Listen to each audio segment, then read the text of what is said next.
ये बात तब की है जब श्री कृष्ण अपने बाल्यावस्था में थे, यानी यह कहानी श्री कृष्ण के बचपन की है।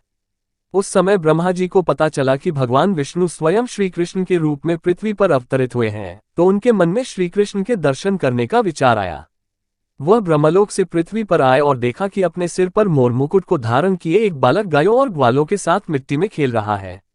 यह दृश्य देखकर ब्रह्मा जी को विश्वास नहीं हुआ कि यह बालक विष्णु जी का अवतार है, लेकिन बच्चे के चेहरे पर अतुल्य तेज था।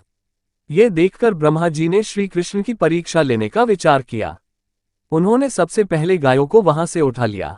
फिर जब श्री कृष्ण गायों को देखने के लिए गए तो उन्होंने वहां खेल रहे ग्वालों को भी उठा लिया और अपने साथ ब्रह्मलोक ले गए। जब इसके कुछ देर बाद वह पृथ्वी पर वापस आए तो वहां का माहौल देखकर चौंक गए, क्योंकि जिन बच्चों और गायों को वे अपने साथ ब्रह्मलोक ले गए थे वो तो श्री कृष्ण के साथ पृथ्वी पर खेल रहे थे। ये देखकर उन्होंने ध्यान लगाकर ब्रह्मलोक की स्थिति जाननी चाहिए। उन्होंने दिव्य दृष्टि से देखा कि सभी बालक और गाय ब्रह्मलोक में ही हैं। ये सब देखकर उन्हें श्री कृष्ण की लीला समझ आ गई और उन्होंने हाथ जोड़कर उनसे क्षमा मांगी। साथ ही प्रार्थना की कि प्रभु मुझे अपने असली रूप के दर्शन दें। तब श्री कृष्ण ने ब्रह्मा जी को अपना विराट रूप दिखाया।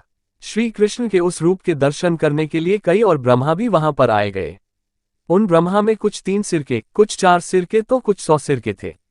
अपने अलावा अन्य ब्रह्मा को देखकर ब्रह्मदेव ने श्री कृष्ण के विराट रूप से पूछा कि प्रभु ये कैसी लीला है आपकी। इस पर उन्होंने कहा कि हे ब्रह्मदेव, इस जगत में केवल आप ही एक ब्रह्मा नहीं हैं। जगत में कई सारे ब्रह्मांड हैं जहां पर कई सारे ब्रह्मदेव मौजूद हैं और प्रत्येक का अपना अपना कार्य है। ये सुनकर ब्रह्मदेव ने उन्हें शीश झुकाकर नमस्कार किया। और भी ऐसी धार्मिक कहानी सुनने के लिए वीडियो को लाइक करें, चैनल को सब्सक्राइब करें।